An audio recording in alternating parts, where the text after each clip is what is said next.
Good evening, everybody, and we come to you with breaking news. I wish I'd had a banner put it or sorted out before we went live so I could have a breaking news ticker across the bottom here, but never mind. We are here bringing you the news, if you haven't heard it already, that a certain President of the United States, a man who goes allegedly by the name of Joseph Robinette Biden, has confirmed today in a written statement followed by a tweet that he will not be accepting the nomination of his party for the office of the president to run again against Donald Trump in this coming election, and will instead, as he, or his team, I should say, confirmed in a tweet, will be endorsing Kamala Harris. And if you find that as funny as I do, you're welcome, because this is the joke that keeps on delivering a punchline. If Kamala is the answer, then what was the question? Perhaps the question is, who covers up a manifest feeling of glaring inadequacy and a yawning void where her soul should be by a laugh that is meant to sound endearing and quirky, but actually sounds like the kind of thing that a torturer would deliver to you when he finally sunk the knife into a vital organ. So, here we are. The miserable 50-plus year-long career of Joseph R. Biden ends in total, utter debacle and disgrace. And I can think of no more fitting an end for him than this. Steamrollered out of the presidency by the money men of the ruling class, for whom he has delivered many foul services over the years. They turned on him decisively just 2 weeks ago now, just after the election, the electoral debate between him and Donald Trump, in which Biden flamed out spectacularly, spent the next few weeks trying to blame it on jet lag, even though he'd been back in the country for 2 weeks beforehand, blame it on a cold, blame it on the fact that he was over-prepared. His media operation tried to blame it all on Donald Trump. It looked like for a little while he was going to get away with it when the Trump assassination thing happened, of which more later, by the way. And then he duly dropped out. And I think this is worth talking about because aside from the horse race element of this, there are lessons here to be drawn from conducting Marxist-Leninist analysis of the way in which Biden's career was brought to an end. And the fact that it was brought to an end so publicly by forces which are always there, but really showed their hand and showed what they can do this time around. Now let's rewind time here for a moment or two and go back to last year. And if this was a question, and it clearly is the question, but if this was a question that the Democratic Party hierarchy and the money men in the ruling class that stand behind them, if it was a question of Biden's health, the fact that he was clearly suffering from various forms of age-related illness, including possibly Parkinson's and possibly Alzheimer's, then why on earth did they let him proceed through a clearly and obviously rigged primary process? They almost came out and said it was rigged. So Biden's condition, where in the debate he was staring into space, falling over his words, getting lost in the middle of sentences, and then as Trump memorably said, well, I don't know what any of that means, and I don't think he does either. That was all obvious a year ago. It was obvious 2 years ago. It was obvious 5 years ago, all the way back in 2019. I remember it quite clearly at the time. In the debates, remember when there was like 20-odd Democratic presidential candidates, including such luminaries as Castro and Kirsten Gillibrand and various others? And Biden was asked by, I believe it was Joaquin Castro, did you forget what you just said? And it was commented upon by even like media hacks such as Andrea Mitchell or Mrs. Alan Greenspan, as she is better known. And it was commented upon then that Biden's mental faculties were deserting him. And they suddenly dropped all of this when they decided, for reasons of desperation, that they needed a candidate to unify behind. Now, remember that the candidate that they were supposed to unify behind was meant to be Kamala Harris. She was the chosen one, to quote Ewan McGregor in the Star Wars prequels. The chosen one, though, flamed out in spectacular fashion. And if you recall, 5 years ago during those debates, was stumped by, of all people, Tulsi Gabbard, who's a rabid Zionist and supporter of mass murder. But she stumped Kamala by asking her one very simple, pointed question, which was about Kamala Harris's record as Attorney General of California. And prior to that, she was the I believe she was the district attorney in, was it San Diego, where she started out?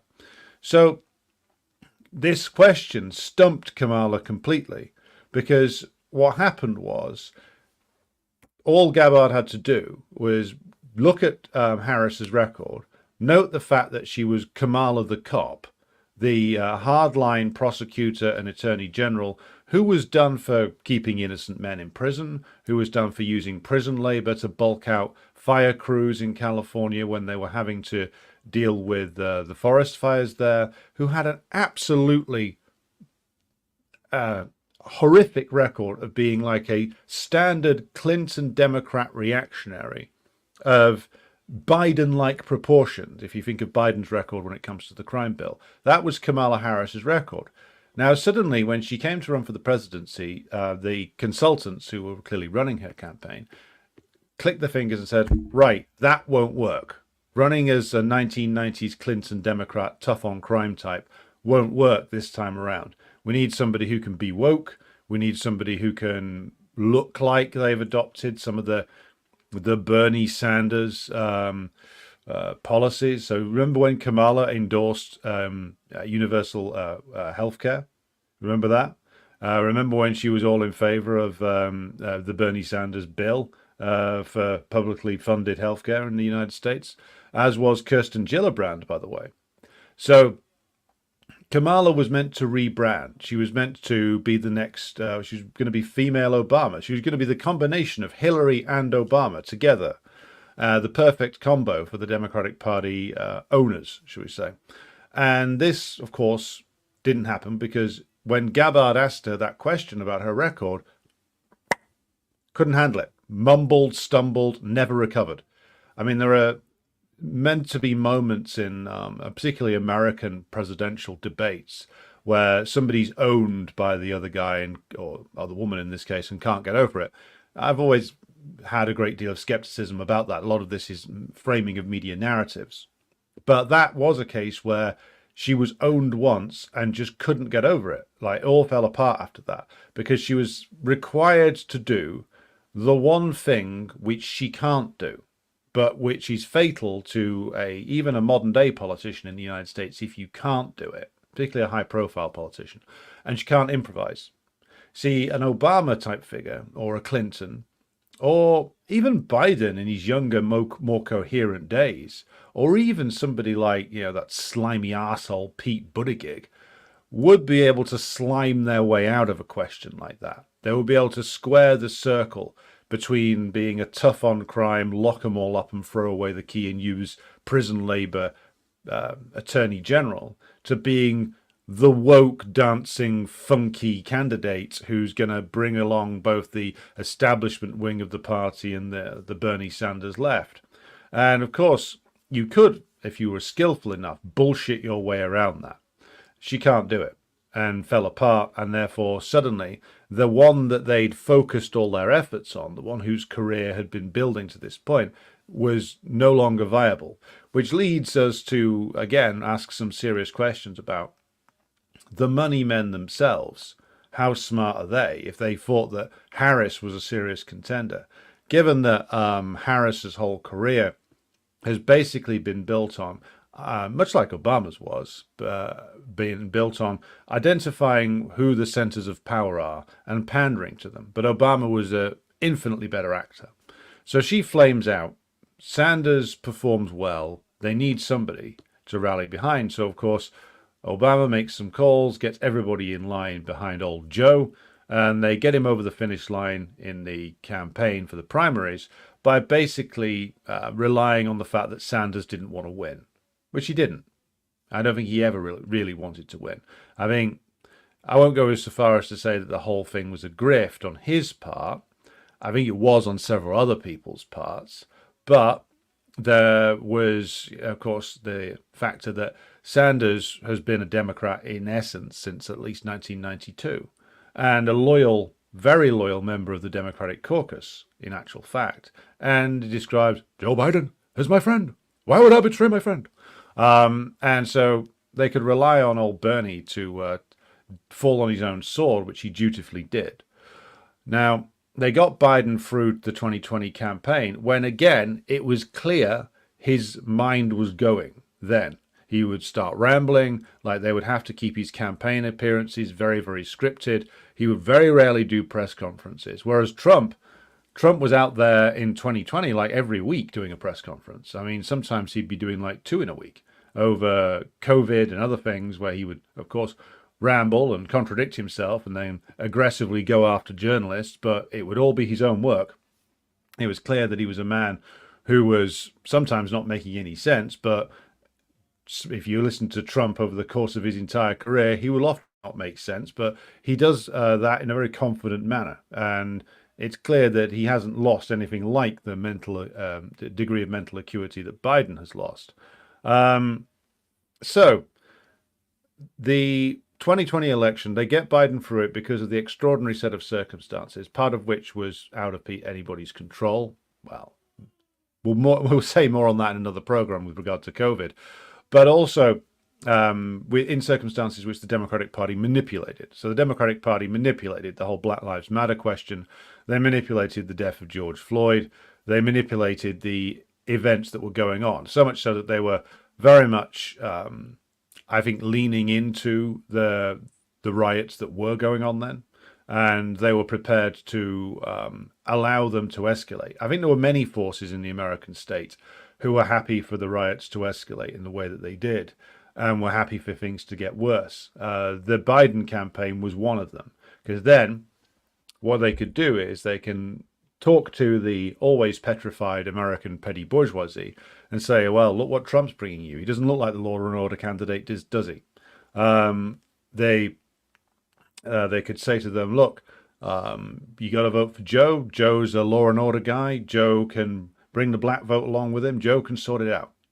And of course, they kept old Joe well hidden. And Trump did him a favor in the way that he handled the debates back then, because Trump would just like go off on one about really bizarre things.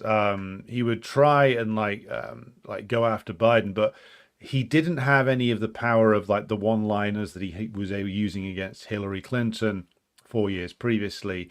And it was clear that through one thing and another, Trump wasn't the same Trump that he had been 4 years ago. I think just by, to a certain degree, being worn down by the process of actually trying to govern and failing to, as it turns out.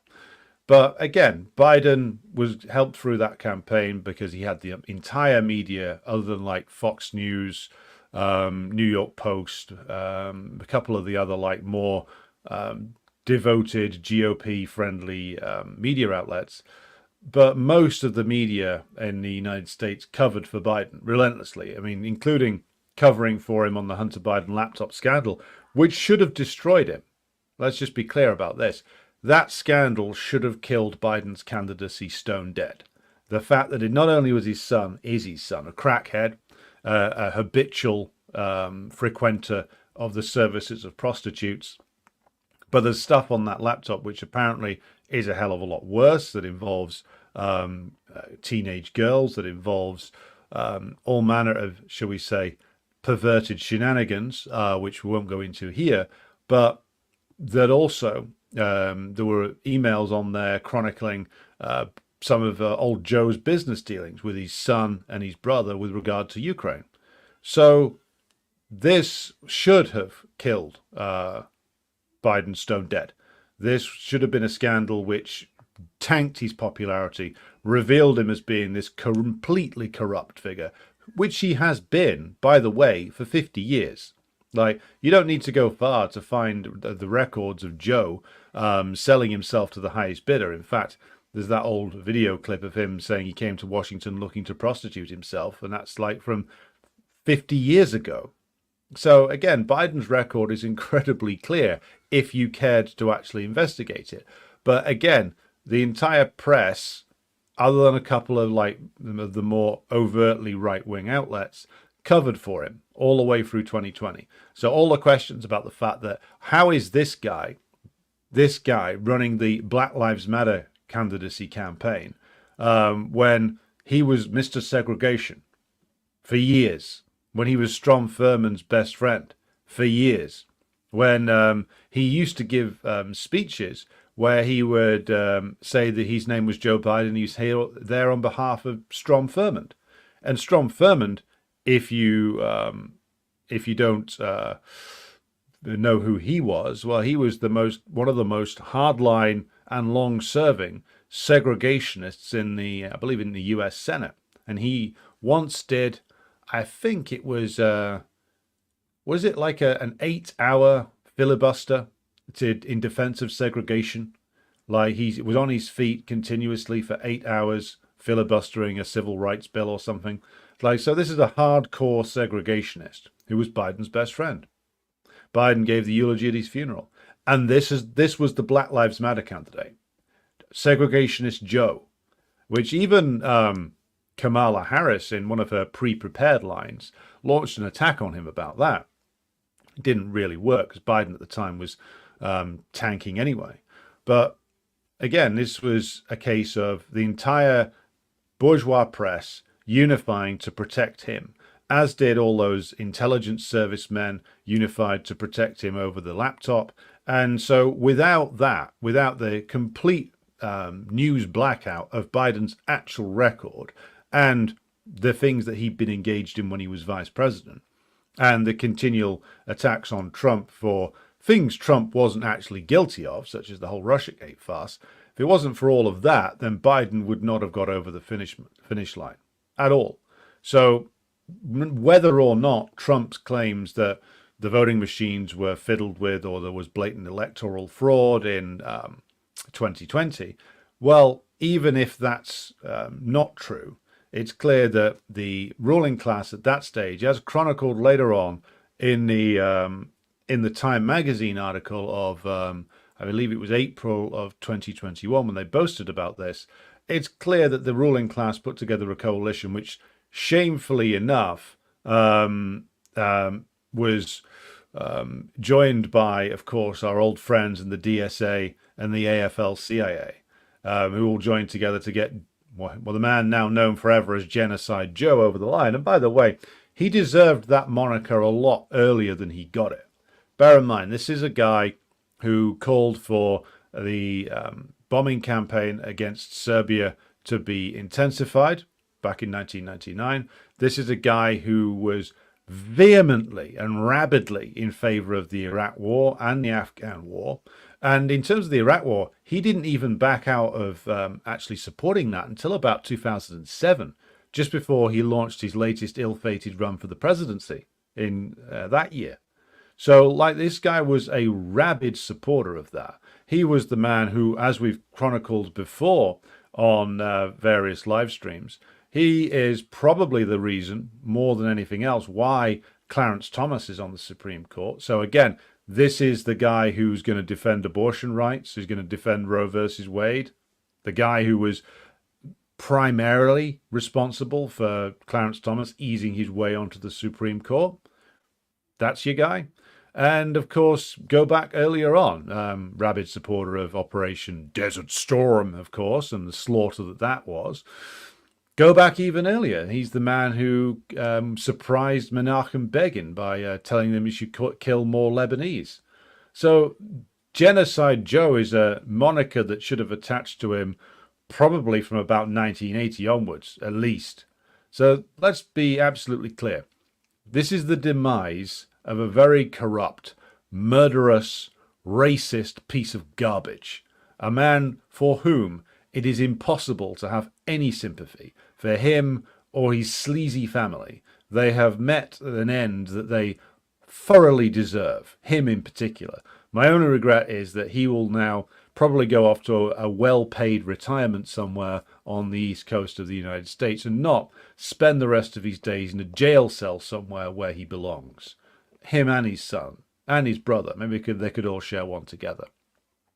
But to return to the opening question here, which was about Biden's mental state, they thought that they could cover this up because they covered up his entire 50-year-long political career in 2019. Well, 2020 they certainly did. They carried out his media appearances in a very and deliberately pre-scripted fashion, which they've now confirmed. That all leaked recently when they were looking to get him out. Just how much everything, every single thing down to the last detail had to be scripted for him because he couldn't think for himself anymore. He had to be literally pushed into place and given lines to say. And they knew all this. The political operatives in the Democratic Party, the senior people in the Democratic Party, so like Chuck Schumer, Nancy Pelosi, and Hakeem Jeffries, Bernie Sanders, he knows. Of course he knows. But he's out there giving the all, we've got to endorse Joe Biden anyway, because he's a hack and a fraud and a liar who would have told you to vote for a corpse if he thought there was some political advantage in it for him. Or maybe that they wouldn't put the stories about his wife's dodgy practices at that college out into the press. Maybe that's what it is. But anyway, they thought they could get away with it because they'd got away with it for a number of years now. This was the scam that they were running on the American nation, was that they were going to basically prop this guy up over the finish line for another 4 years. That's why they rigged the primary, because again, they knew he couldn't take a serious challenger. So they essentially lent on anybody who would have challenged him, anybody who might have fancied a go. But in terms of their own negligence, the money men and the operatives who run the Democratic Party were so clearly so arrogant and foolish that they actually thought on one level that they could get away with this, that they could actually get away with pushing this shuffling corpse over the finishing line this November. They thought, well, we rigged the primary, nobody will really care. We'll just dangle the evil bad man Trump in front of people and we'll go on and on about abortion and that'll be it. People will fall for it. But, of course, it's not working. And then what suddenly happened was all of these people's illusions, the illusions of the people who run the Democratic Party and the money men behind them, came crashing down when suddenly it was revealed just how incapable he actually is. And he was in an environment which supposedly had been created to maximize his ability to actually answer questions, in that they had, if you remember the debate, CNN had limited the answer time to 2 minutes and response time to 1 minute. So there was going to be very little back and forth. There was, in the end, some between him and Trump. Mainly, it seemed to focus on who had the better golf handicap. So this was a venue and an event which was designed to favor Biden, and he, of course, completely fell apart because he can't do improvisation, much like Kamala, and he can't actually think on his feet anymore. He used to be a good debater because he's a very confident man and a massive arsehole, which is really all you need to be a good debater. And now he can't even do that anymore. And so suddenly, the scam that the Democratic Party had been successfully colluding with the bulk of the media to carry on for another 4 years all got blown up. And it got blown up in a very public fashion, which probably made them regret having the debate not be pre-recorded. Not that Trump would ever have agreed to that. So suddenly they were confronted with this problem. And ever since then, you have seen the wheels start to turn in a way that is very instructive, as I said earlier. It's very instructive in just how they have disposed of old Joe. And they've disposed of old Joe, and it reminded me, really, of the way that they disposed of Liz Truss in Britain. Because suddenly, what they did was they just started telling the truth about him. Because they been the ones, the Democratic Party manipulators, the party managers, the operatives, and the money men behind them, who'd been rigging this for years in his favor. And suddenly, once the flare gun went off, once the flare went up into the sky, and all the media saw that suddenly all those stories that they'd been holding off on running about Biden for years, because nobody was running them, because they were being told not to by their connections in the Democratic Party, suddenly it was open season on him. Suddenly, the White House starts leaking like a sieve about the fact that Biden has to have every single thing scripted, that he's only really capable of actually being in the office between 10 and 4 at most, so a 6-hour shift with an hour-long break in the middle. That he routinely loses track of where he is in conversations. He suddenly started. The first wave was like leaks from anonymous sources.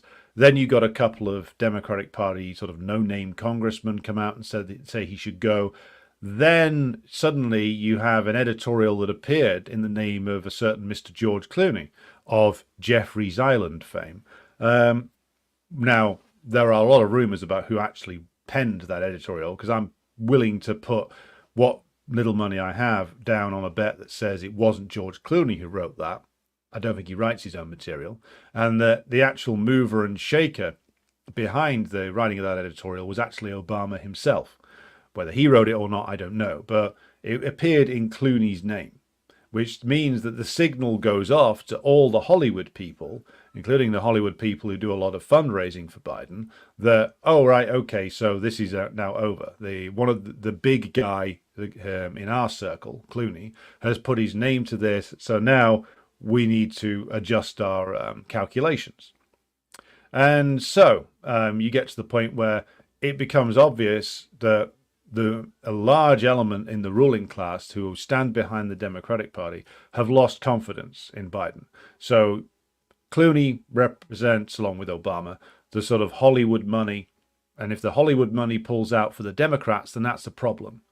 So that once the Hollywood money starts pulling out and the polls are tanking, then you suddenly see all of the Democratic Party congressmen and senators looking at their races in this coming election and thinking, well, oh shit, is Biden going to weigh us down like an anchor now? Are we all going to go down with him?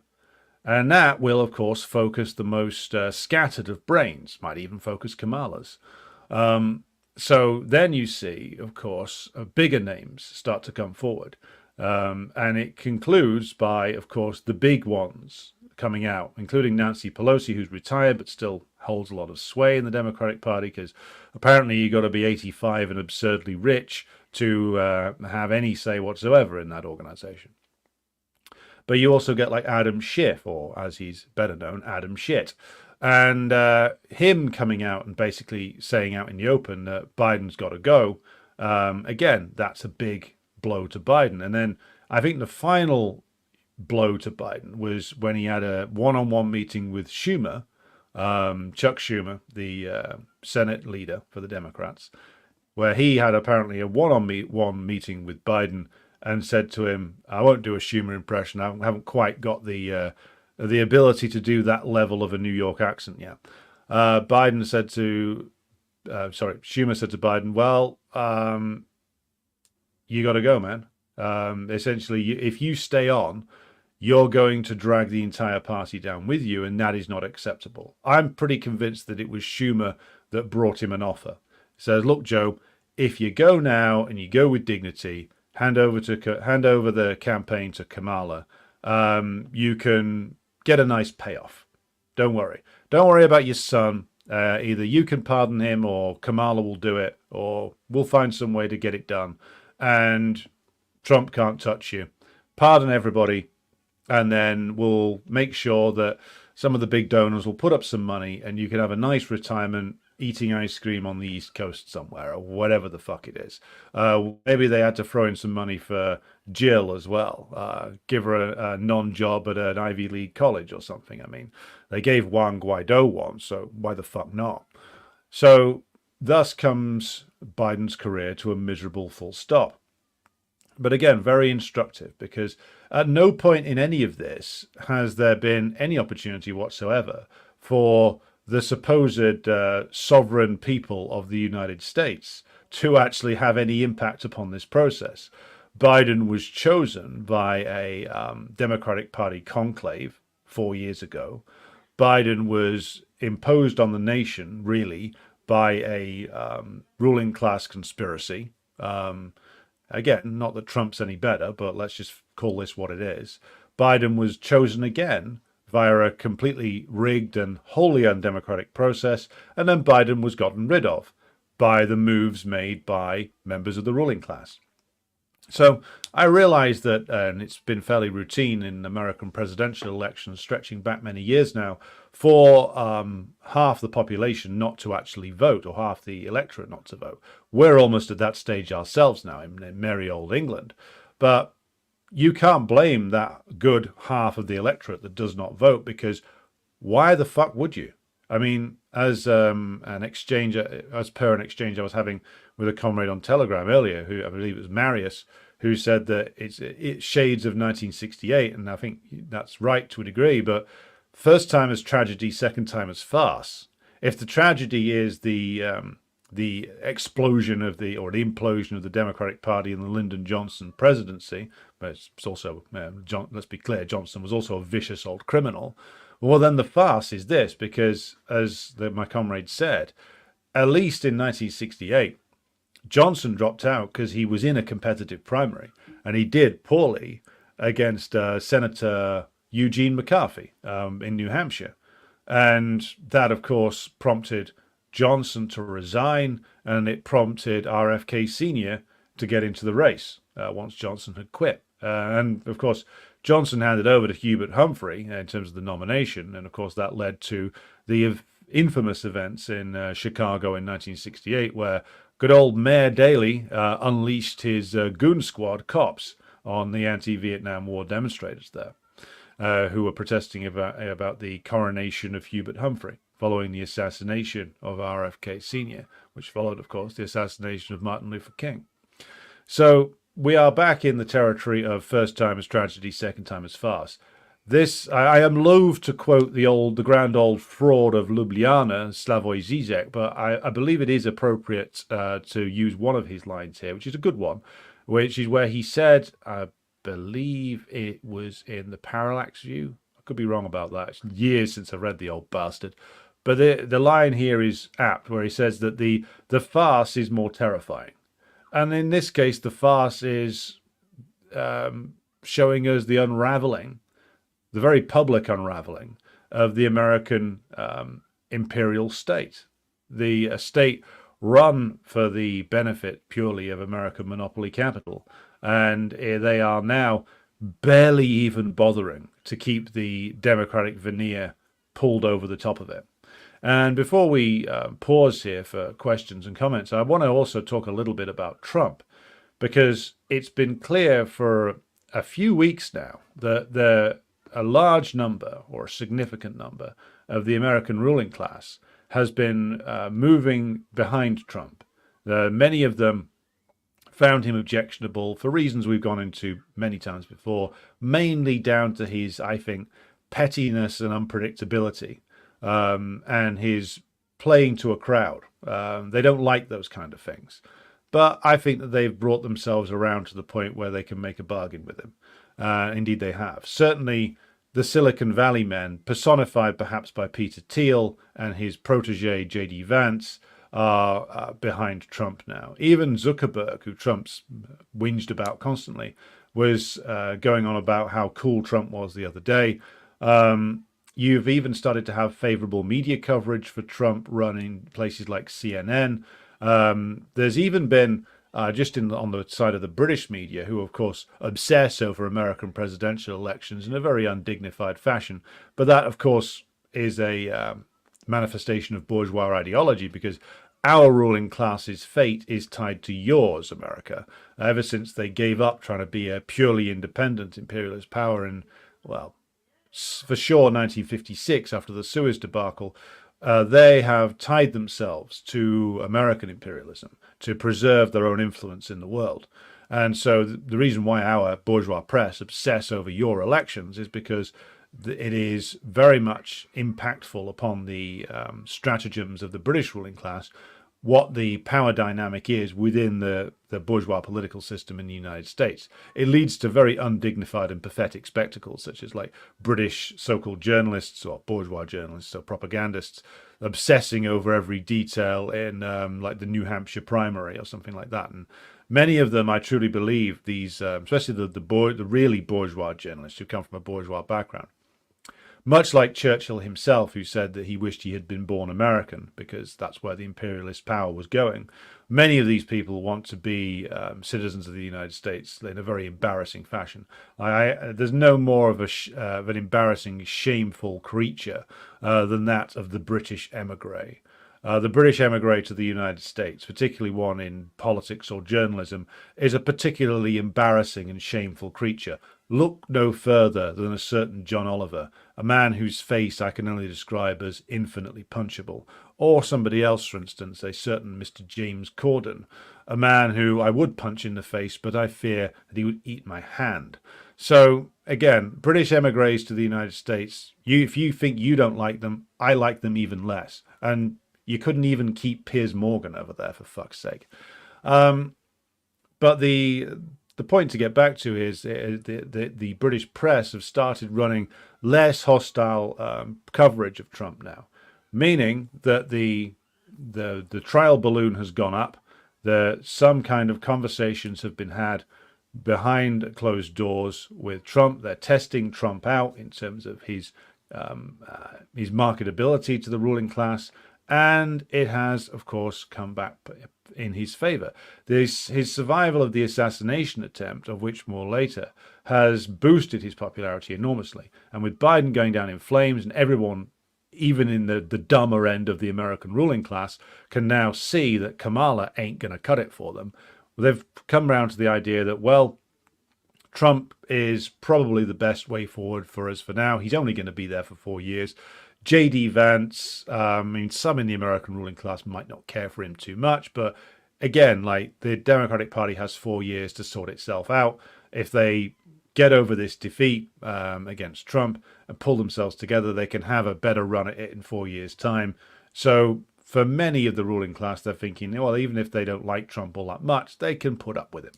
It's better than trying to propel Biden's corpse over the finish line.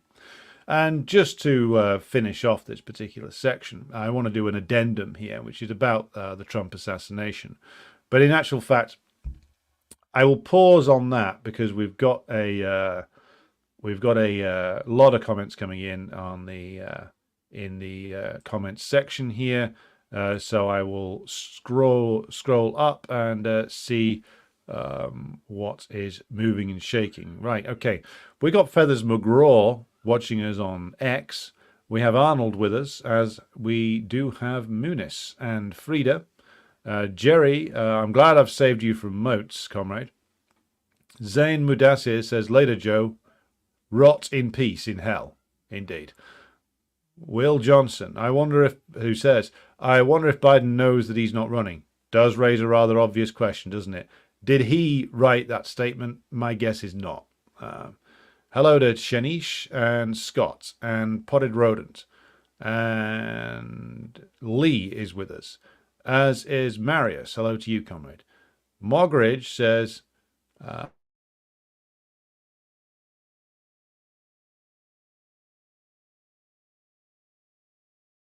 is with us and says, Chicago is going to be a circus. It is indeed. Cobra Commander says, now we just need Trump to drop out so an actual adult might run. Well, Trump ain't going to drop out. Like, he knows now that he is all in for it.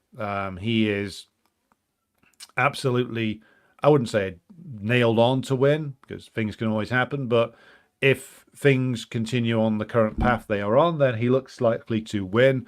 But not only win, probably win with the popular vote on his side, which will make a difference. Marius says, a nasty and miserable career ends in genocide. Entirely accurate. Muzzle Paint says, Kamala is responsible for 3 strikes and you're outlaw. Is that in California? Because, yeah, if you're not familiar with what that is, I believe it's like if you're convicted of 3 minor offenses, you get a life sentence. Americans do tell me if I've got that wrong. Harry says Biden's presidency is proof that the president is just the waiter in a restaurant serving up death and destruction for the majority. A different waiter won't change a thing. Well, yeah, unfortunately for the United States, this is the way. This is the way of imperialist nations.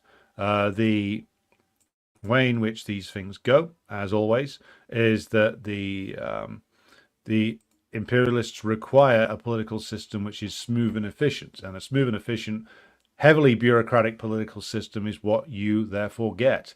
And of course, as soon as the working class as a whole, the male and the female side of it, get the vote, they have, as we've said before, make sure that they move all key decisions away from elected offices. So you could argue that the president had some who held the presidency had some consequence in the United States. I would say probably up to Nixon. I think Nixon was probably the last, because Nixon actually had ideas. He had plans, not good ones, but he did have plans, and he did actually think that he was going to be able to govern, and he was disposed of in an internal coup, not as violent as his friend turned rival JFK was disposed of, but similar kind of thing going on, which is basically the permanent bureaucracy in the United States decided that they'd had enough of Nixon. He got involved in too many turf wars with the secret state. They ran a campaign in the press to get rid of him. Run by, of course, in the form of a certain Bob Woodward, former naval intelligence man, or perhaps a never fully left naval intelligence man. Cobra Commander says Trump is just money and genocide. Joe Biden was career money and genocide. So different, Exactly. Frida asks who's going to run in his place then. That would be a certain Kamala, because he has endorsed her on Twitter. Think Hillary Clinton, it would have been too difficult to maneuver her in. It's going to be interesting to see who Kamala picks as the VP, though. I think Hillary Clinton's a little bit too old. She probably doesn't think that she's too old. I mean, it's going to be very interesting to see who Harris picks as her number two. If it's Hillary Clinton, it's going to be hilarious. But I don't think Hillary Clinton's ego would allow her to serve as anybody's number two now, given that you go from being the presidential nominee to being the VP. No, I don't see that. It's going to have to be somebody who doesn't mind getting absolutely tanked by Donald Trump and J.D. Vance. So somebody who, I don't know, is a loyal Democratic Party servant, doesn't mind taking one for the team, has no honor or dignity left whatsoever, willing to prostitute themselves for minimal rewards. Sounds like they should put a call into Bernie Sanders, really, shouldn't he? Imagine if they did that. That would be hysterical. They won't, of course, but he'd do it if they asked him. What do you mean? We got to vote for Kamala. She's the most pro-labor president ever. She created jobs in California by putting slaves in to work the fire trucks, etc. Ian Foster, good evening to you, comrade. Cobra Commander says, watch Jill Stein still get less votes than Harambe. Unfortunately, you might be right. I'm not in favour of the American Greens any more than I am the British Greens or the German ones, but Stein seems like a decent woman. It's just that the Green Party is a fucking clown car, and always has been. Almir, hello to you in the once and future Yugoslavia. Muzzlepaint says, I think there will be a brokered convention. It won't go straight to Kamala. Interesting. Yes, Cobra Commander, I am from the 90s, or I grew up in the 90s, I should say. In fact, the last time I set foot in your fair United States was 1997. Bill Clinton was president and UPS were on strike. That's one of my biggest memories of them, of that particular time. David A says, no way Harris beats Trump. Very true. Which might be why Muzzlepaint's point is correct, that you may end up with a brokered convention. Cobra Commander says, I'm just glad RFK Jr. has been messing up lately. the state wanted him, he will play ball for Israel. He still could take it, but I really hope we avoid that hell. No, they're not going to let him in.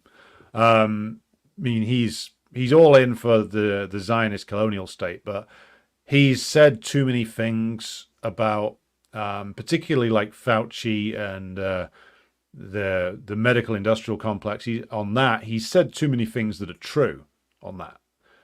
His book on Fauci was actually accurate.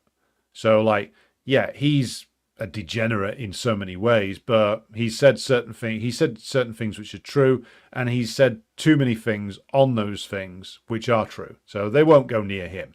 Like, there's some people who think that Trump's going to give him a job. Absolutely no way. Trump's cabinet will look almost as bad as Obama's cabinet this time round. Abtin, greetings to you. And Abtin says, we have celebrated the martyrs on Muharram. Now we celebrate the abdication of God Emperor Biden. Yes. The God Emperor will now, in the manner of Warhammer 40k, be taken to a chair in a giant temple and be plugged into a machine that keeps him alive for 10,000 years or something. Muzzle paint. Sanders made millions running in 2016 and 2020. Well, I hear he made a bit. I didn't know if he made millions off it. Again, I wouldn't be surprised. I thought it wasn't him necessarily that was making all the money, but there was a lot of other people around him who made money. If he did, then that's even worse. Antoine Dieg says, rest in piss, old yin. Indeed. Tim Gray says, evening, comrades. Just caught this was on. Was watching Galloway, but switched over. Wise decision. Galloway thinks Hillary is going to be the candidate. Lol. Yeah, I mean, it depends. I mean, as I said, you can rewind the video 5 minutes and see. I didn't think that it was going to be. I thought it would go straight to Kamala, but I mean, I don't know. Maybe Americans can comment on this. I mean, is it possible for the Democrats to do a brokered convention? And if so, are they going to just give it to Kamala? I think they must all know that she's incapable. So I suppose Muzzle Paint's point could be correct in that if they do a brokered convention, I mean, Hillary Clinton, whatever you might think of her, and I don't think anything positive of her whatsoever, is probably a more capable politician than Kamala. But Kamala is somebody with no soul, no talent, and a lot of ambition. So she'll be digging her claws into this one. It's going to be interesting. If they turn their convention into an absolute bloodbath, that will be hilarious. I hope they do. Couldn't happen to a nicer bunch of people. Marius says, in 2019 to 2020, Biden repeatedly would tell journalists and regular voters that they should vote for someone else. Literally the only candidate I've ever seen do that. Yeah, you can't fault the man for confidence. Marius says also, without BLM, Biden would never have won. It was a domestic color revolution. Well, that's what it ended up being. I mean, it was a classic case of real contradictions and real antagonisms in the United States being channeled into very carefully curated movements that were run by people who, if they weren't agents of the state, were, well, they might as well have been. I mean, look how many of those BLM leaders got absurdly rich off it and bought themselves big houses with the money. I mean, when you're handing ammunition to Candace Owens like that, really, what the fuck are you doing? Other than, of course, we know what they're doing. They were getting rich off it. There is a level of absolute cynicism involved in that, which shouldn't be a surprise. I mean, 4 years ago, I was surprised by the level of cynicism displayed, but I shouldn't have been. Stark contrast to the crackdown on Gaza protests, says Zane. And that is exactly the right point to make. If you consider, I mean, there were crackdowns on the BLM protests, there were arrests, police did lay into some of them. But the fact is that a big section of the ruling class in the United States decided that they were going to allow the BLM protests to run and run. In the case of the Gaza protests, they decided this was immediately unacceptable, especially with regard to the student campus protests. And these had to be shut down with as much force as they could get away with immediately. So contrast that indeed. Mousy says Trump does not seem demented like Biden, but he definitely does seem demented. But elections in the US are just window dressing for the same class interests. I don't know about demented. I mean, if you watch Trump, if you watch Trump over the years, he's always talked in kind of the same way when he's off script. Like a lot of people's image of Trump comes from his time on The Apprentice. And his time on The Apprentice was basically him on a script. He had a lot of his lines written for him. So he was essentially acting. So whether has he got less coherent over the years? Maybe. I mean, the fact is, though, that when he was doing news interviews in like 1988 or 1995 or even 2010, he was doing like 10-minute chunks. Anybody other than Joe Biden now can sound coherent in 10-minute chunks. When he's out there doing these rallies for an hour and a half, he's rambling all over the place and going off on one and indulging in like 20-minute digressions about who said what to who at a Miami boat party in 1986. But he's doing that partly because, again, he's actually not got a lot to say policy-wise other than we're going to save America. We're going to make America great again. It's going to be so great. You're going to love it. It's going to be the best thing ever. We had the best economy ever in the history of America in 2020. But this fucking asshole, Joe Biden, has blown it. And then, you've still got an hour and a half to fill. So trust me, if I had to go on for 3, 4, 5, 6, 7, 8 hours, as some people who do streams do, you're going to run out of material at a certain point. And you're just going to have to start cranking out anecdotes from 20 years ago. So you're going to sound, if you listen to all of it, pretty bizarre. I mean, it's the reason why so many streamers end up going nuts, because you need to sit there either drinking energy drinks or something a lot more severe than that to keep yourself going. Point is, Trump's not a young guy. I don't know if he takes, should we say, some stimulants to get himself up and going, but going on and on for like an hour and a half, 2 hours on stage in front of like a live audience, that's basically him getting up there and doing a show, like a stand-up show. So what he does is he gets up there and he does the bits that the audience comes there to see. So in 2016, it was Lock Her Up, or saying, Crooked Hillary will die in prison like a dog. Or in this time, it's like going to make America safe again, or make America great again, or Crooked Joe Biden, or worst president in the history of our country. But then he's got, as I said, another hour and 20 to fill, and you end up rambling and talking shit. That's why, I find, Trump's speeches, when he's not just angry and going off on one, are unbearable. Like that convention speech was dog shit.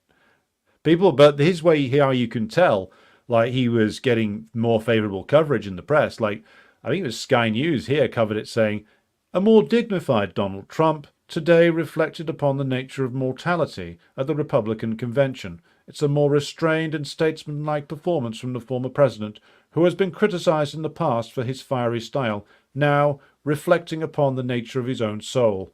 That kind of thing. You wouldn't have got that 4 years ago. You'd have got them saying that Trump was the Cheeto Franco who was going to, herd everybody who wasn't white into a fucking death camp or something. So again, they've changed the narrative around him. But again, you watch that fucking speech he did at the Republican convention, dog shit, absolutely awful, one of the worst Trump speeches ever. And again, he's always bad when he tries to be serious and he tries to be statesmanlike. That isn't the show that people came to see at all. Peter, good evening to you from Perfidious Albion. T.G. Wilson, good evening to you. Svetlana, comradely greetings to you in Moscow. Zane says, Joe protected his crackhead son while jailing people in the war on drugs. Of course, because Joe Biden is fully aware of the fact that the law does not apply to him. It applies to the working class and the poor, people who he spent his entire life making war on. IRB Fenian says, does the Biden withdrawal mean the Dems are happy to see the Orange Man carry on the genocide in Palestine and the end of NATO's war in Ukraine? Yes. You've put it quite succinctly there, IRB Fenian. the policy had already changed on Ukraine. They'd already realized that they lost, that they've lost this one. So what will happen, as I've said before, is that they were going to slowly back out of it and hope that the war continued until after the election. Now, basically, they will run the same policy, which is that hope that the war continues until after the election so it doesn't sink Kamala along with it, and then hope that it all falls to bits on Trump's watch. Then they can blame him and say it was Trump in collusion with Putin doing it. And then pivot to Asia, to use Obama's phrase, and then hope that Trump can be relied upon to drum up a war in Taiwan. Excuse me. And yeah, their plan will be now to back out of Ukraine, get things going in Taiwan, or maybe even the Philippines. Zain Mudassir quotes Joe Biden in 1971 as saying, "I don't want my kids crying out no racial terror." Well, he was much more coherent back then. Terry Eaton, good evening to you, comrade. Yes, T.G. Wilson is right. Like the stream and share. David A. says, no one will beat Trump. Not that it matters. Yeah, that's true. David Green says, classic fake owns. Ronald Reagan, I paid for that microphone. Lloyd Benson to Dan Quayle, I knew Jack Kennedy, you'll know Jack Kennedy. Yeah. I am working on the Reagan impression, by the way. Anton Dieg says, I'm old enough to remember Biden coming out with the standard he's a Hitler line regarding Milosevic before NATO attempted to level Belgrade circa 1999. Genocide, Joe, isn't the newest of phenomena. That's absolutely correct. Zain Mudassir says, Biden appointed many conservative judges. Indeed he did, because that's who he is. Jonathan C. says, I never understood why leftists would call Biden and Hillary the lesser of two evils when they have been in politics for decades and done tremendous damage. Good question to ask. You should probably direct that one at the DSA and Jacobin. Marius answers the point and says, because for many leftists, saying you are for trans rights outweighs genocide. That's true, and it goes a lot further back than that. For social democrats, as a trend, as a creed, the domestic outweighs what they regard as the foreign, and they see there being no connection between the two. Like social democrats will basically tell you, if you confront them about genocidal practices of imperialist governments that they're in favor of, they call you to vote for, that their job is to deliver for the domestic working class. And, well, we can't tie foreign policy to domestic policy, basically. That's the essence of their argument. So, like, in our case, there's a guy whose name is revered on the British left, a guy called Aneurin Bevan, a man who created or was credited as creating our National Health Service. And he was a big-time left-winger in the Labour Party, but he was also an ardent Zionist. So rather calls into question his legacy. Most leftists don't know that, and if they did know it, would just cancel it out of their minds. They wouldn't know what to do with it. And so it's been a thing amongst the Western left for many decades. In fact, going back 100 years in our case, but in the case of most of the West, going back 75 years, no, longer, 79 years, that after the concessions that were made after 1945, they basically reached a consensus with the ruling class that they weren't going to make too much of a fuss about imperialism anymore. I mean, in our case, the Labour Party never really did. But in France, you got the horrific compromises made by the French Communist Party towards French policy in Algeria, because they were trying to go into coalition with the Parti Socialiste there, who were in favor of continuing the war against the Algerians. French Communist Party, therefore, was in favor of l'Algérie française. It's not just that either. There were many compromises made over imperialism by the British Communist Party, the old Communist Party of Great Britain, who went from being internationalists and revolutionaries to being reformists and pacifists. There are differences there which are crucial in that suddenly you're not critiquing imperialism anymore and trying to build a militant working class opposition to imperialism. You are essentially doing hand-wringing pacifism and not doing anything effective to challenge imperialism. And this is what became of our Communist Party, the miserable remnant of which still hangs around like a bad stench today. Chris Casserole says, Fox News viewers knew he was going cuckoo for 2 to 3 years. It was an existential shock for CNN viewing Democrat voters after the Biden-Trump debate. Yeah, I mean, if they are, perhaps they are congenitally stupid and only watch CNN or MSNBC, then yeah, they will probably think he's doing great. And like Keir Starmer said the other day, oh, he's on top of his game. I mean, what a fucking liar Keir Starmer is, and not a very good one either. But no one will question him about that. The fact that he basically went and vouched for Biden's mental acuity just a week and a bit ago, and now Biden's dropped out because basically his brain has melted. So it tells you marvellous things about our beloved Prime Minister's judgment, but mainly it tells you that he's a fucking liar, and a bad one at that.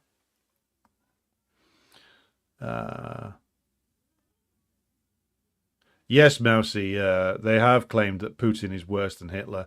But then again, we've already established that these people don't actually have a problem with fascism. They just have a problem with, the aesthetics of it. And increasingly not even that anymore.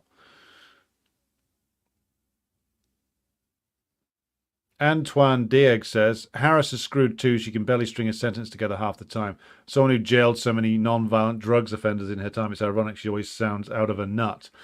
Yeah, I mean, it's interesting. I mean, I've always thought that Harris was like a day drinking fuck up. It's amazing that she got as far as she did, given that she can't string a sentence together and she can't think on her feet. Now, there are politicians who are quite good at improvising and thinking on their feet. She's not one of them. So when she's on script and doesn't get asked any awkward questions, she can pull it off. But if she has to debate Trump, Trump will be throwing all kinds of verbal bombs at her to get her wound up and get her off message, in which case she'll look a fool.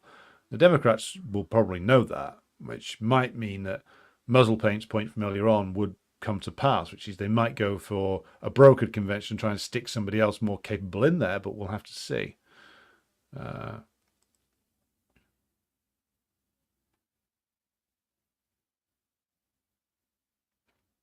Cobra Commander makes the point that according to the Lancet report, 39 Palestinians are murdered every hour since October of last year. Yeah, and the Israelis will still lose in the end. Right, scrolling through, seeing what we can see here. Paul Mason says he needs a drink after this shock news. Indeed. Zayn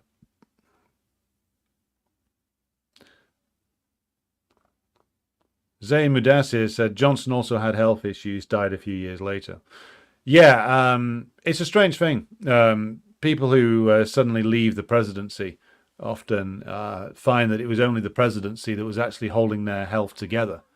Without the power and the prestige of the office, there is some kind of, should we say, mental, or for want of a better term, spiritual collapse takes place within them.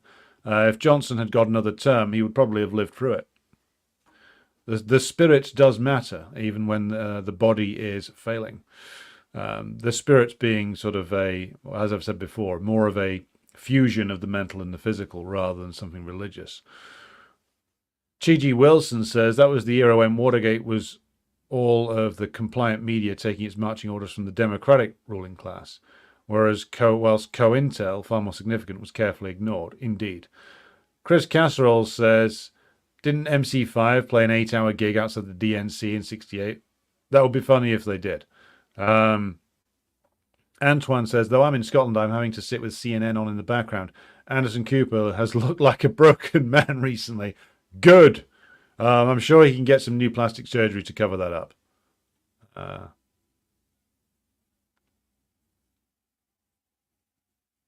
Zauta says, the love the British ruling class has for the United States is appalling. every MP has a favorite US football team, and like, yeah, it's fucking disgusting. And again, like, it's all just pure bourgeois ideology. That's what it all comes from. I find it like, I mean, don't get me wrong. I don't. I quite enjoyed the month I spent in the United States. How long is it ago? Is it now? 27 years ago. I quite like certain aspects of American culture, but like, I am English. I'm not. I have no desire to become an American. I don't think they'd let me in these days anyway. And whereas, like, I wish the Americans the very best of luck in overthrowing their disgusting ruling class, I have no desire whatsoever to ape you or imitate your style, mannerisms, or anything else. You left us in 1776, and it's been a happy divorce ever since, as far as I'm concerned. But in all seriousness, it is just pure bourgeois ideology. The cringing of the politicians and the entertainment figures in particular in this country before all things American is just disgusting. It's like, I can't stand these people. I can't stand these British arseholes who go out there and declare that, like, America is true freedom or something. It's like, well, if you're rich enough to go there and work there, like, what freedom were you lacking in this country exactly? Was the cocaine not up to your standards? Did you want to go closer to the source? I mean, it's just like, yeah, I can't stand these people. I can't stand emigres who go over there and start waxing lyrical about how wonderful it is and how they never want to go back to Britain anymore. At that point, I get into the mood of saying, well, okay, then we'll close the door to you, confiscate all your property, and you can fuck off then. So, stream has taken an unexpectedly patriotic turn for tonight, but there you go. Svetlana says, Christopher Hitchens, another British emigre, what an arrogant bully he was, and a mediocrity. Let's not forget this. Hitchens was just a mediocre trot arsehole who was elevated to celebrity status by, and this is on you, Americans watching this. You lot need to be a hell of a lot less impressed by a drunk English pervert with a flowery way of conducting himself and a decent line in insults. And that's why Hitchens made his money. He went over there and basically made a name for himself as the celebrity trot on the media circuit who would basically agree with all the imperialist talking points but do it from the left. And that's how he made his career. That and, like, taking up a one-man campaign against Bill Clinton, which was quite funny. But yeah, he was a mediocre piece of garbage who got, again, I'm no fan of Galloway in many respects, but his dismantling of Hitchens was quite funny. Thoroughly deserved. Complete piece of shit. I hope they fired his ashes into a very deep, dark hole, along with all the rest of the other ex-trots who called for mass murder in the name of democracy. Janet asks, who do you think the Dems will put up to run for president? And do you think Biden will ever appear publicly before the end of his term? Well, he said he's going to address the nation, but I'm going to bet that will be pre-recorded. And as he says in his letter, he's going to focus on delivering or to focus on doing the job. But he ain't doing the job now. So domestic policy has not been run by him. It's largely apparently been the work of, like, his chief of staff. I believe it's still Ron Klein. Foreign policy is Sullivan and Blinken, and to a certain extent Lloyd Austin.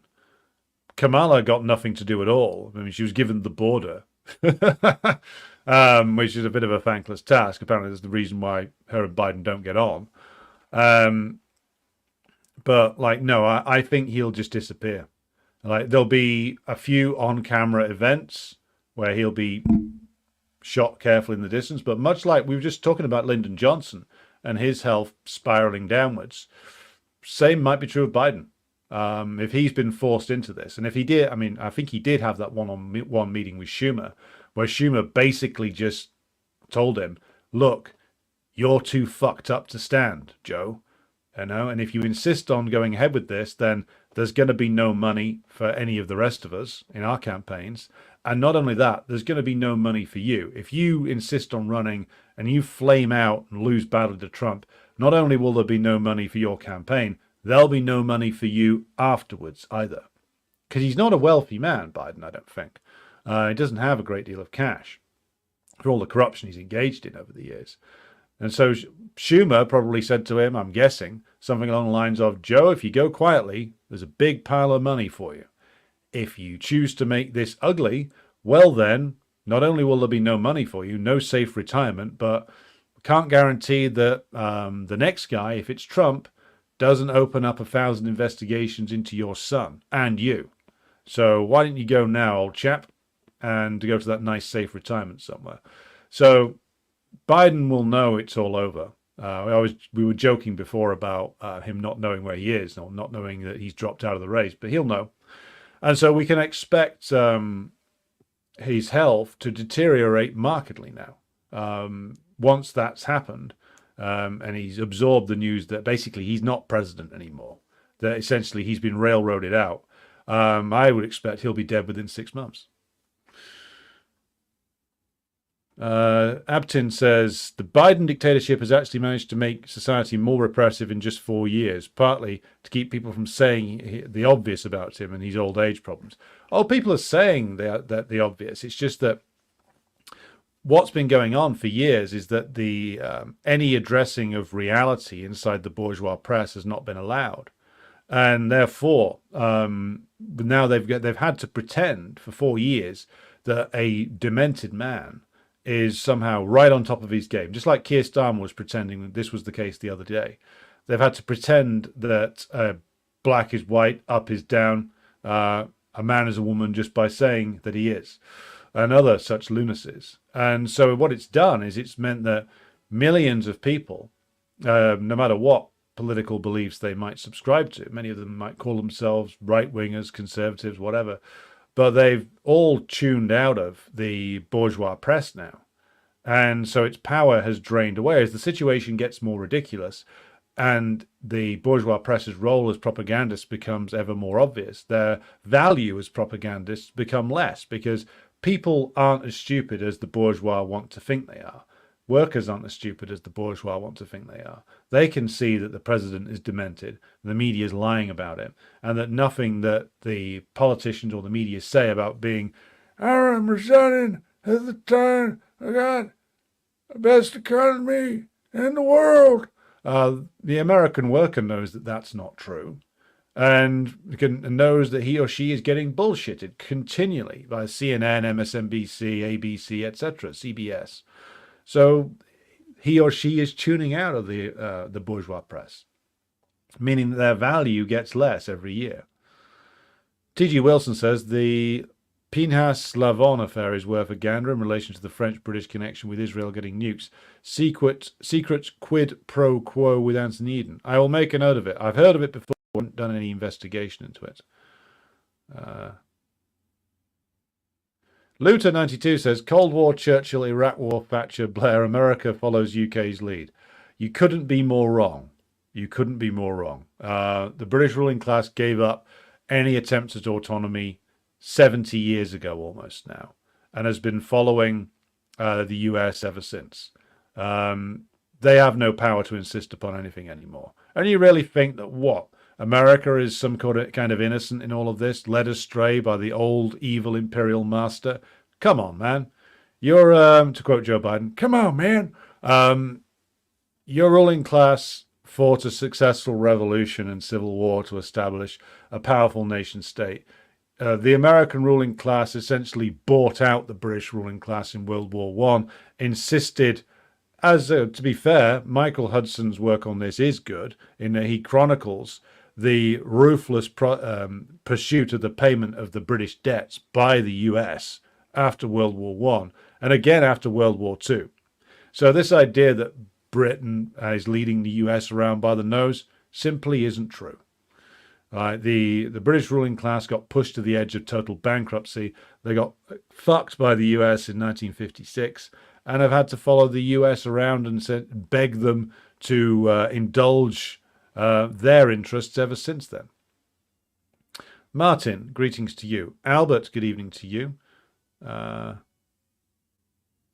We have Scum777 joining us from SoCal. I assume you mean Southern California. Good to have you with us. There are no adults in Washington. I don't know what the terminology even refers to anymore. What does it mean? Adults in the room. It plays into this idea that the rulers are just stupid and immature, whereas in actual fact, the system itself is senile. In many ways, there was no better representative for it than Joe Biden. Jonas Levinson says everything in that damn country is faked like wrestling. But yes, you're right. It is the same over here. Sir Robert complains that the sound is a bit low. Well, the sound's up as high as I can put it. I can't. If I put it any higher, the mic will like bust open basically because I've got the gain turned up.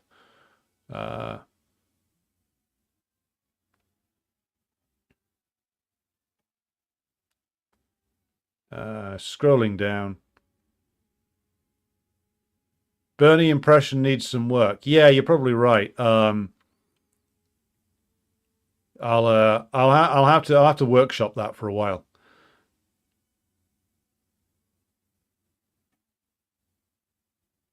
Let's scroll down some more.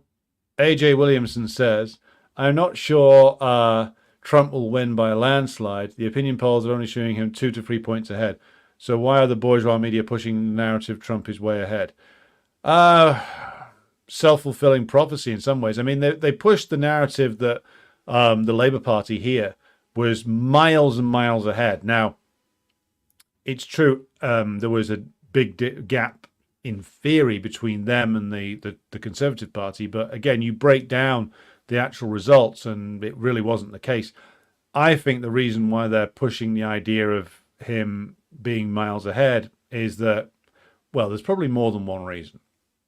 Part of it is because a significant section of the ruling class have decided that they want Trump in now and that deals have been done with him and it would be better to have him in there with Vance being the actual guy who will be running things. For various reasons, I think partly that some in the ruling class have become convinced of the need to do a certain amount of reindustrialization. Whether they're capable of it or not is another question. And also for stability reasons, maybe at the moment, a Republican presidency looks better than the rather ineffectual Democrats. So I think that they actually do want Trump to win, some of them anyway.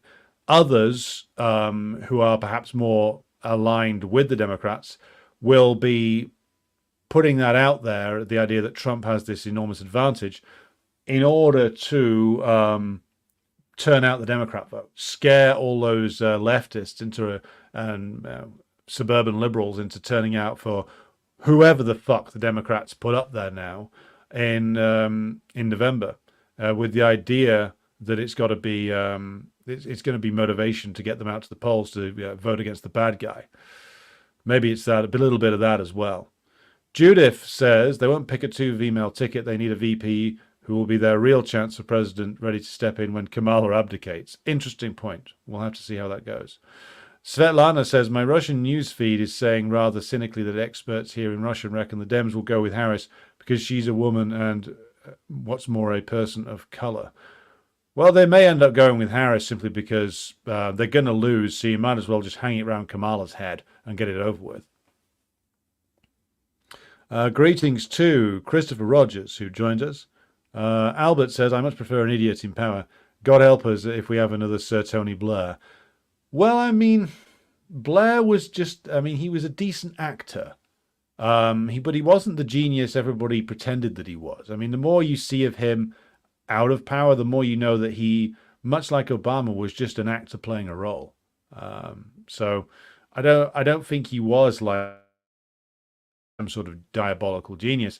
I think there have been some diabolical geniuses in the British Prime Minister's seat.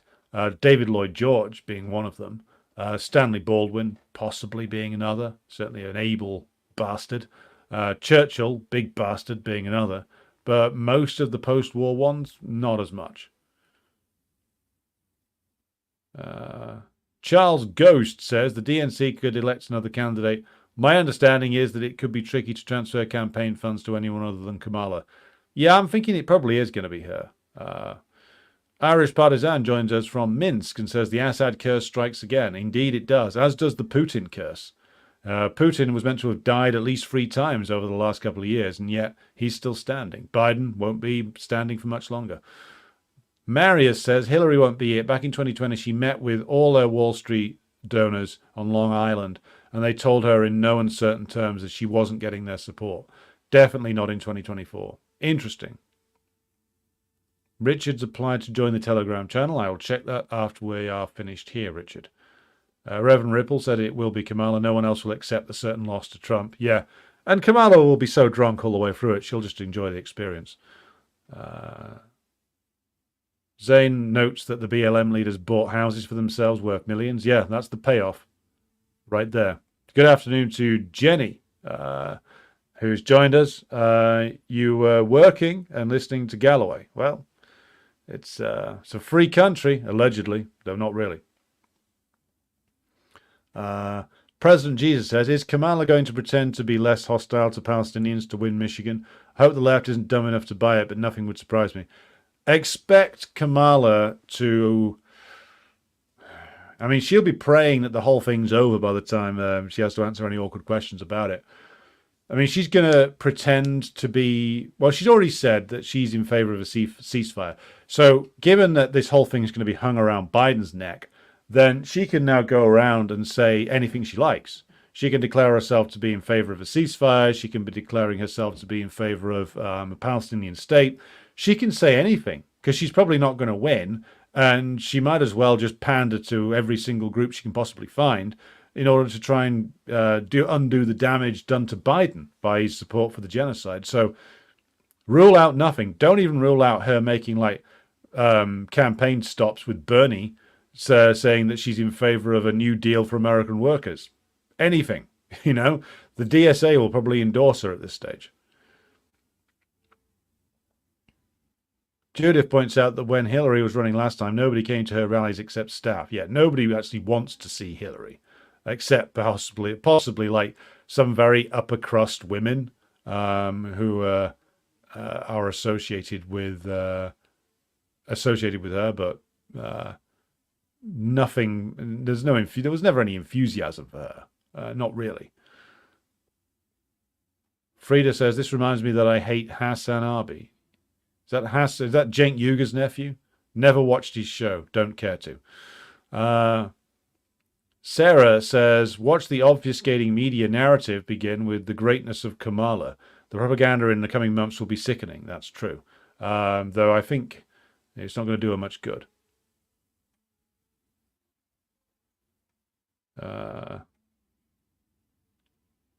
T.G. Wilson says, Trump referenced McKinley. Check William Bloom's Killing Home to learn about McKinley's terrorism in the Philippines, lauded as imperialism by the U.S. ruling class at the time. Yeah, I mean, I doubt Trump's done a big deep dive into William McKinley, but it occurred to me when I heard that reference that McKinley was in charge during the Spanish-American War, which is credited as being like the entry of the U.S. really into the land grab race with the Europeans. Like the full emergence of U.S. imperialism was the Spanish-American War. So like how that tracks with Trump's supposed anti-interventionism, of course, it just doesn't. It doesn't track at all. So, I mean, like Trump's another one like where people project onto him all kinds of things, both his allies and his enemies, most of which aren't there. Like Trump, the anti-interventionist, never existed. Never existed. He took a bold stand, 14 years after it happened against the Iraq War? No, sorry. 13 years after it happened against the Iraq War, and had a very funny line against Jeb Bush about it. But that's about all. This idea that he stopped the wars or wanted them to stop, or even if he did want them to, he was incapable of doing it, made the situation in Ukraine much, much worse, as any president would have done, because it's the agenda of US imperialism itself that matters, not who's in the chair in the Oval Office.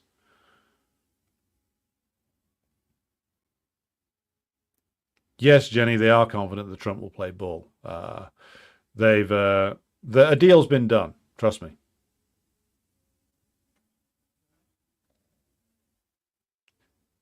Harry says, Trump is Obama in orange face, stalling the uprising for another 4 years by providing some false hope. False hope probably to a slightly different set of people. That's the way it usually goes.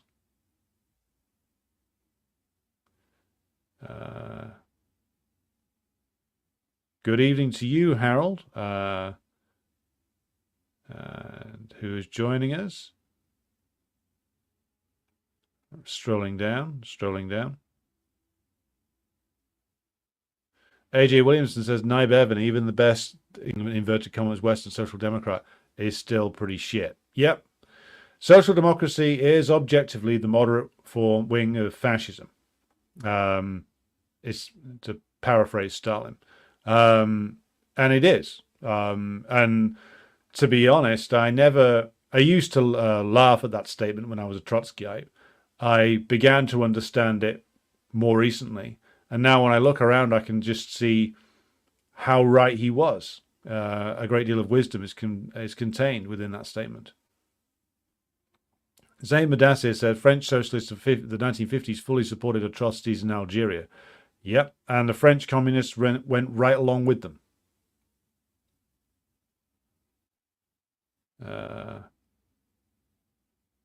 Rista Costadino says, Trump seems to be low energy too. I doubt he will put in a decent debate against Kamala. Not saying that she's great at debating. Yeah, I mean, we'll see. I think Trump will win. I think he seemed low key against Biden. I think apparently he'd been advised basically to just not do much and let Biden hang himself. We'll have to see if he brings back some more classic Trump for the debates against who we assume will be Kamala. Morgan says, Hassan Piker is a staple of the media intake of some of my people before profit friends in Cork. Is this, of course, a certain Mr. Piker, who is a self-confessed frequenter of bawdy houses? So he's a user of prostitutes, a whoremonger. Is this the same guy we're talking about here? Kamala is cooked a sacrificial lamb, says Zane. Well, yeah, probably, but a very well-paid one. Marius says, Kamala dated Willie Brown, the notoriously corrupt mayor of San Francisco, an associate of Jim Jones. Yeah, Jim Jones was, associated with a lot of Californian politicians back in the day, wasn't he? He was associated with, Brown, and I think he was associated with Dianne Feinstein, the late and unlamented Dianne Feinstein. It's because he was a pretty big name in Democratic Party circles in California, and I believe Jim Jones started off his career as a Trotskyite, one of many. No. Sir Tony Blair will be found dead following a massive overdose of his own ego, Albert. Don't worry about it. That screaming skull-type figure is not too long for this earth. AJ Williamson says, the British ruling class removed Anthony Eden from office because he was insufficiently Atlanticist, pro-American. Well, and he fucked up, basically. Eden was from an older generation. He still wanted Britain to act as an independent imperialist power. He didn't want Britain to be just in the slipstream of the United States. And in the end, he was proven to be disastrously wrong. That time had gone. Harold says, I'm Russian, well, Tatar, and I have no desire to become American either. Well, a wise decision.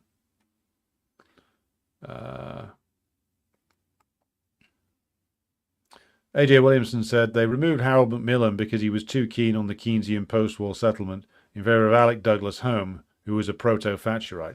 Well, also, the collapse had already started by that stage. I mean, old Harold Macmillan was a sort of old nobility figure who had written a book, actually, on some sort of Tory-style social democracy being the ideal method of governance. But the reason why they bring in Douglas home is because, of course, they realized that things were going south, as they were. I mean, Macmillan went from winning an election in 1958 on the, no, sorry, 1959, on the slogan of "You've never had it so good," to basically facing a recession in a few short years afterwards, where it was obvious that the boom was coming to an end and things were going to go bad, as they did quite quickly afterwards. So bringing in somebody like Douglas Home makes a great deal of sense, as it does bringing in Edward Heath. Well, Google his name and find out what all the things that he's been accused of, who was also running a sort of pre-Thatcher program. But then again, Harold Wilson was running a pre-Thatcher program as well from about 66 onwards. So again, it's not a matter of individual politicians, it's a matter of the priorities of the ruling class, as always. Abton is moving to Iran as soon as he can. Probably the correct decision, the way this is going. This ship is heading for the iceberg, everybody.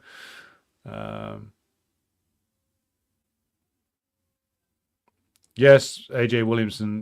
Michael Parenti also berated Hitchens, and deservedly so.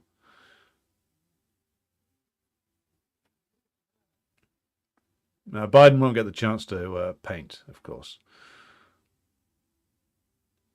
Biden's wife, to answer AJ Williamson's point, Biden's missus will get paid off to keep her sweet, basically. Just scrolling down here. Sarah says, Americans wilt before any British accent, no matter what nonsense is spewed. It's a great racket for Brits in the USA. Exploiting the accent. Greetings from Maine, USA, by the way. Shit, I missed the boat. I got to get over there. I'll class up the accent slightly and say that I'm a hereditary peer from the west coast of Scotland, and I'm looking to buy a golf course in Texas or something. God knows what I could get away with.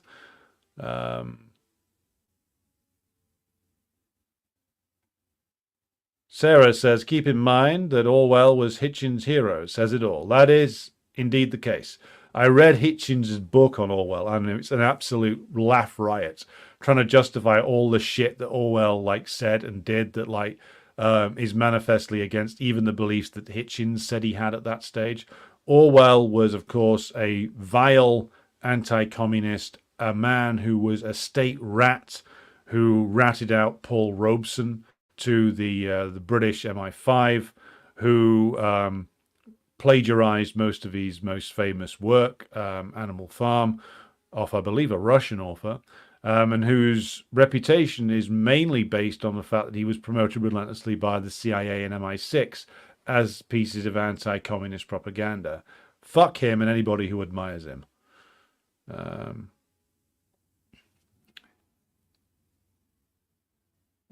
Moving down the comments here. Well, maybe I'll break out the Scottish accent as well. But then again, Americans can't tell what a Scottish accent is. When I was actually in the States, admittedly a while ago now, most Americans, particularly outside of the major cities, couldn't tell whether you were English, Scottish, or Australian. So that was rather funny. Davey says, the Clintons have endorsed Kamala. Classy. Nothing like getting the endorsement of Jeffrey Epstein's old friend. I endorse Kamala because, I hear that she's very willing to adopt habits that I approve of in a woman. So said Bill Clinton today.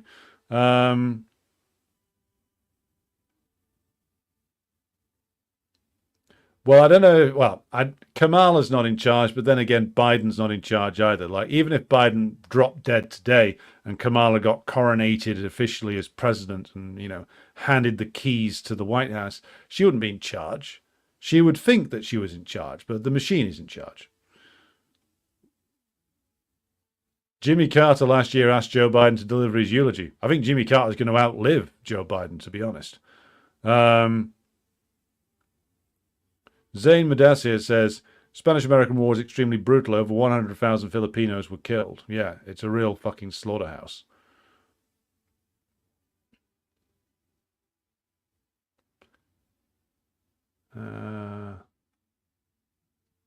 Eric says, correctly, expect Trump to be a more compliant steward of empire this time around. That's very true. Zauter says, like many Stalin quotes, the quote about fascism and social democracy becomes more true each year. Yeah, it really does. I'll explain more on a future stream, actually. Hello to David Greenwood, who has joined us. AJ Williamson says, or rather asks, let's have a live stream on the downfall of the Keynesian post-war consensus in Britain. Well, that'll be a long one, but I take up your challenge.